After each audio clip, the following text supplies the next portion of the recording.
Hi, I'm Alex with Finder, and I am taking over the Decatur Book Festival social media feed today, which has been a lot of fun. Already had some really great interviews that are posted here in the stories, and also on the Facebook page. Really excited to promote our Teen Writing Challenge and have the first of our YA authors join me. Hello, Krista. Hi, Alex. Can you hear me? Yes. Okay, great. So great to see you.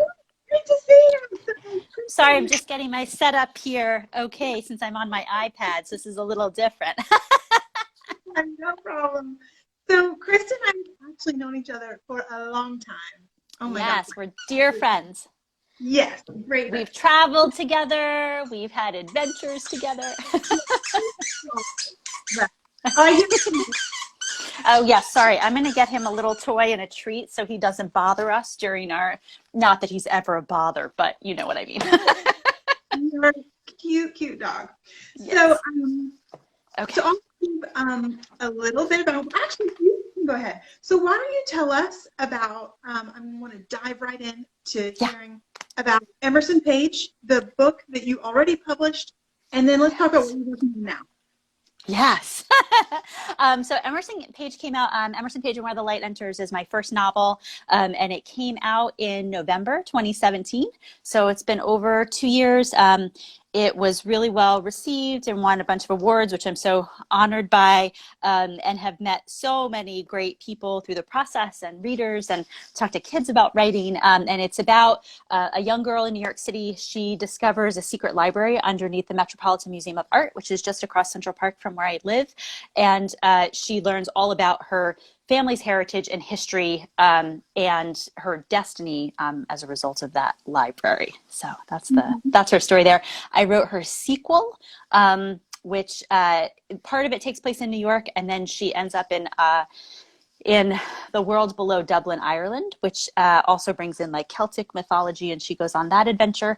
So I'm shopping that book right now, and I'm also writing another young adult book called Favors for the Dead, which is about a young boy who he has a podcast, and he has people who call into his podcast, and they happen to be people who have crossed over, and they want him to fulfill their final wishes that they did not get a chance to do. And so it's all about his adventures in that place. And then I also have a historical fiction novel that I'm working on that's set in an Italian bakery in the early 1900s in New York City, and it's a love story. So These are all amazing. I just feel like some publisher picked these up. yeah, it's a funny process to, and I don't know if a lot of people know this, so I'll share this, is that I also do screenwriting, which is a little bit different than book writing. But with book writing, and when you're writing a fiction book, you actually have to write the whole book before you can shop it. Whereas with nonfiction books, you can just have a proposal, which takes some time also, but you don't have to write the whole book before you actually sell it. The interesting thing about being a fiction writer is that you have to do all of the work up front, and it may never get sold to an agent or a publisher. And so that's part of the challenge of that world, but it's just the way that fiction writing works. So for me, I wrote the book, I continued to write fiction because I really love fiction, and I love that process, and it's such a great emotional support for me, especially at times like this. So for me, it's always about writing stories that I hope inspire people, and that people will get to read. But it's very different than the journalism work I do, or the nonfiction writing work that I do, and very different from screenwriting also. Well, when you talk about emotional support and writing, Yeah. it's Teen Writing Challenge is kicking off today on Finder. Yay. So, I mean, what place do you think writing has for teens, especially during this pandemic? Yeah, absolutely. So one thing that is really helpful for me right now in being a writer is that I, as a fiction writer, I have to create whole worlds and characters, right? Like that's what all fiction writers do. And so for me, that is really helpful in times like this when we can't leave our home, right? So we are really using books as a way to travel and to see the world. And that has always been true for me as a reader. It's also true for me as a writer. And so I think it's actually built up this muscle where I can sort of go into my imagination and really be able to go anywhere. And so that's helped with the emotional support. And I live in New York City, and it's not that I don't feel stress or anxiety or sadness. I feel all of those things, especially being in New York, and this is the epicenter of the outbreak at the moment. So there are lots of restrictions on our lives. You know, our city looks completely different than it did 6 weeks ago.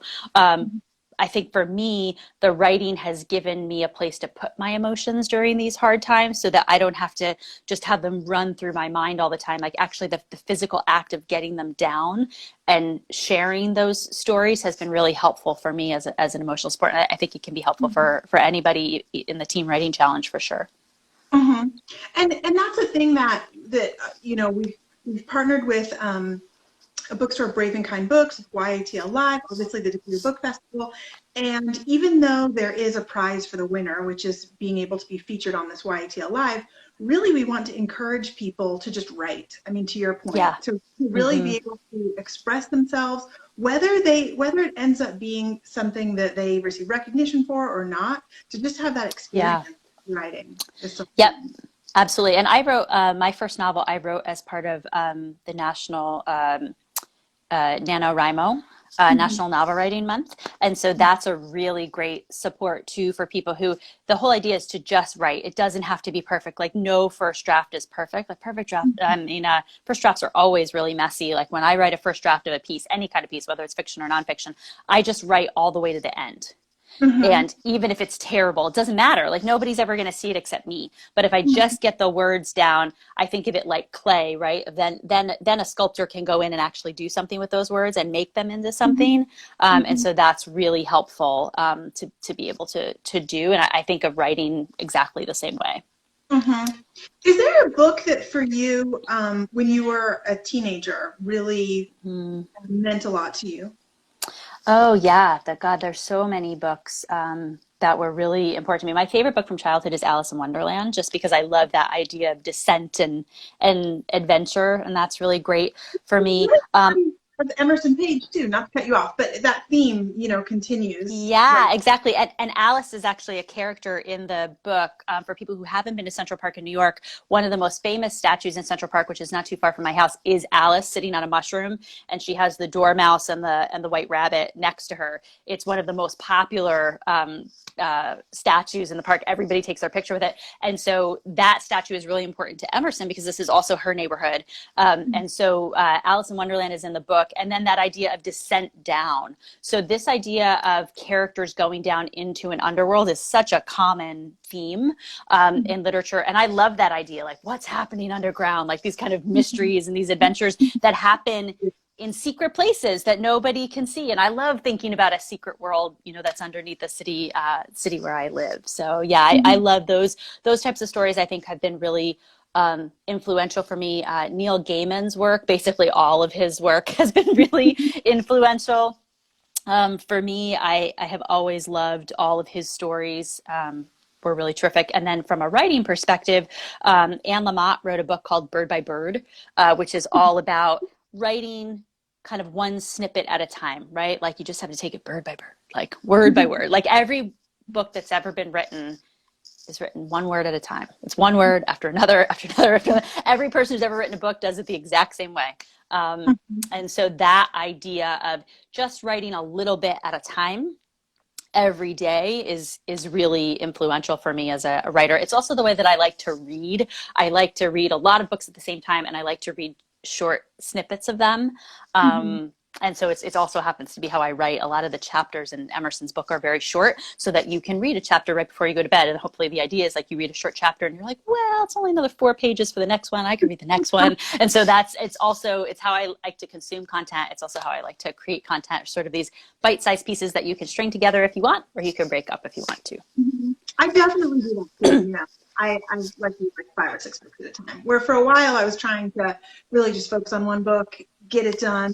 But I like being able to sort of figure out, well, what do I feel like reading right now of these 5? you know? Yep. So I Hmm. think that it was Yeah, too. exactly. And short stories are great too. I mean, of course, it's wonderful to write a novel, but I always think that people who, certainly how I got started as a fiction writer was just writing these short. Like Emerson was a very short story to begin with. Mm-hmm. Favors for the Dead was a very short story to begin with, and so a lot of times larger works will come out of writing. These shorter pieces, which I think can be really inspiring also right now because people are sort of being flooded with content because of everything that's happening around us and in our cities. They're saying that there's actually an uptick in people who are interested in reading short stories because it's kind of what people have the capacity Uh-huh. for at the moment. And I think that that is really great. Like I think short stories are really, really fantastic because they just get right to the action, which I love. So Well, Chris, would you mind reading us a passage either from Emerson Page or yeah. a sneak peek of one of your other books? Yes, I can definitely read you. I picked out a passage from Emerson. And it actually involves Alice, which is very exciting. So Emerson goes through an apartment building. There's a fire in her apartment building, and she gets hurt. She ends up in the hospital. She gets treated there, and she recovers partially, and then she is taken to this secret place that she's going to fully recover. And so this is just her last few steps before going to that secret place. So it begins, now Emerson and her friends stopped in the shadow of the bronze statue that Emerson loved best. Alice in Wonderland, sitting on a mushroom, surrounded by the Mad Hatter, the White Rabbit, and the Dormouse. In the moonlight, Alice's face looked concerned. Emerson had never noticed that before. Now she questioned if she ever saw anything as it really was. Maybe Alice was always concerned about passers-by, and shouldn't she be? She knew what it meant to feel like a stranger in a strange place, and now so did Emerson. Here he comes, said Jasper, pointing up the hill toward 72nd Street. Emerson squinted at a looming, confident figure walking toward them. She scanned the other side of the pond and let her gaze rest on the statue of Hans Christian Andersen reading to the ugly duckling. Emerson remembered sitting on Hans's knee when she was little.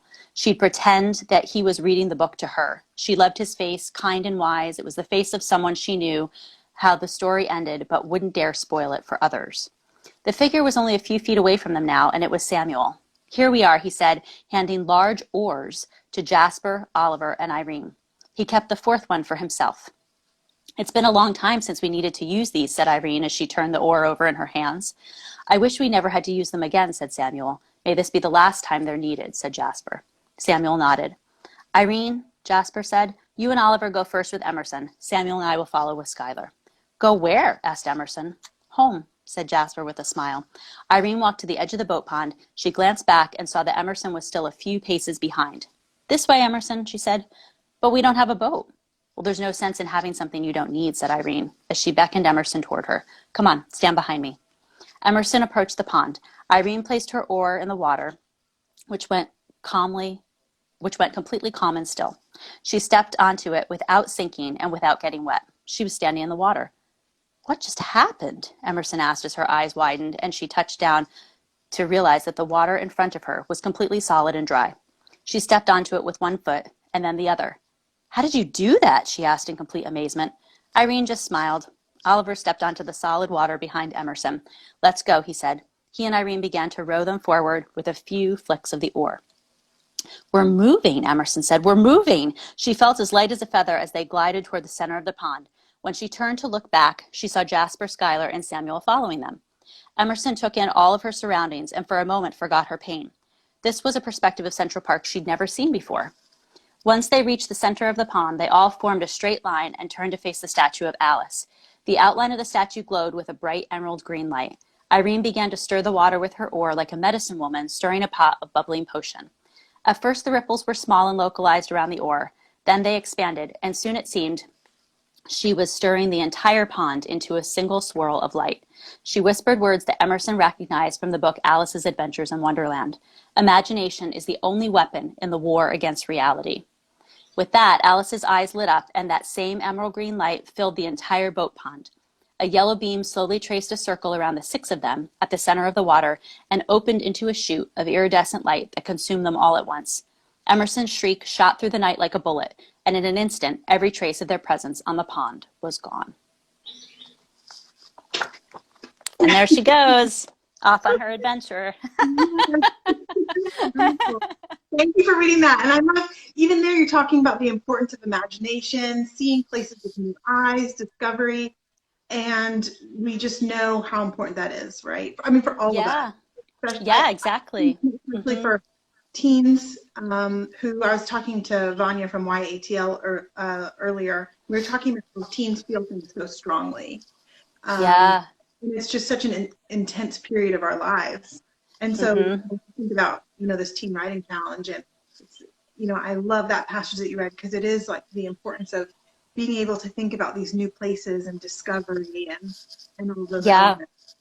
Yeah. And so on social media, there's a hashtag that's trending right now called Build Back Better. And so this idea of when cities start to emerge from this place that we're in right now with coronavirus, how do we not just put everything back that we had before, but how do we make cities that are more equitable, that are cleaner, that have a greater sense of justice, that are more community oriented? How do we actually take this terrible time that everybody is going through? And it's terrible for everybody. Like, there's nobody out there who thinks this is a great thing for us to go through. But also, how do we learn from it and grow from it? And how do we build back better? How do we become stronger because of the difficulties that we've been through? And those are, that is always something that I think about in my writing. It's always what I love to be in my reading. Right now, this book that I'm reading, I read a lot of nonfiction, so that's actually really helpful for me. I love to write and read, especially about women and girls and young people who are underestimated and still determined to rise. So right now, I am reading about the notorious RBG, who I love. And this book is The Life and Times of Ruth Bader Ginsburg by Irene Carmen and Shanna Nisnik. And it's such a great book because it explains that she was so unlikely to be where she was. It was not that this was her goal, but she was put in this really challenging situation in her career and her life, and she just decided to rise to it. And so those stories of rising up from difficulty are just so inspiring to me. And I hope that that's what my stories give other people, especially for young people. And you're totally right, Alex. This is really unprecedented times that we're in, especially for our young people. These are intense times for everybody. As a young person, it's even more intense because a lot of times you feel like you don't have agency. You're really just subjected to, I'd love to go to my school, but my school is closed and there's nothing I can do about my school being closed. I can't reopen my school. And so young people especially get put into these situations where someone else is making a decision or the majority of the decisions for them. And one of the things that I always loved about reading and writing when I was a kid was that they did give me agency. I did have the opportunity to really shape my future. And I still think of those as real gifts of writing, of whatever goes on that page. Like, I wrote those words, like I made them. Nobody else did it. I did it. And so that kind of empowerment was really important for me. Well, thank you so much, Christa. I really appreciate your time. And thank you.